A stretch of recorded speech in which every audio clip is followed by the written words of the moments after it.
Мир дому вашему, братья и сестры. Любой человек взрослее начинает задумываться, кем он будет в этой жизни, куда пойти учиться, где потом будет работать. Но это просто такая земная задачка.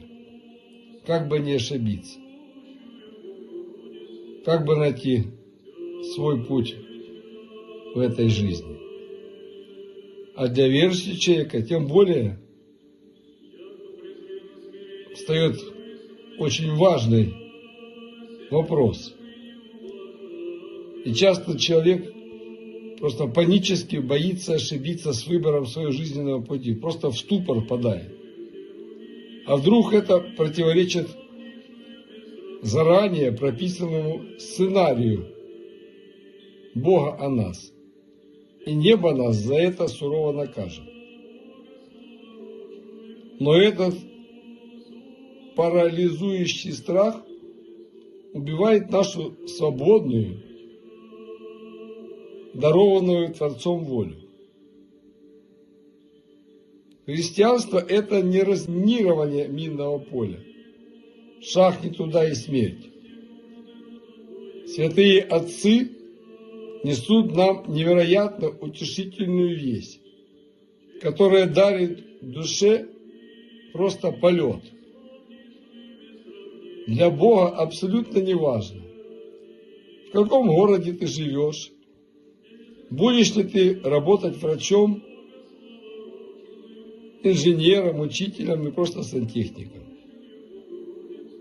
У неба нет привязки к прописке или к трудовой книжке.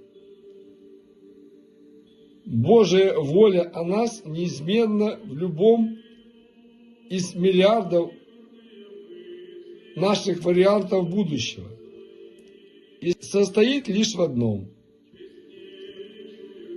Останешься ли ты в этой профессии человеком с евангельским милосердным сердцем? Выбирай любую честную земную дорогу, которая ложится тебе на душу. Благословись, ступай смело, и куда бы ты ни пришел, Господь просто с восхитительной радостью пойдет прямо рядом с тобой.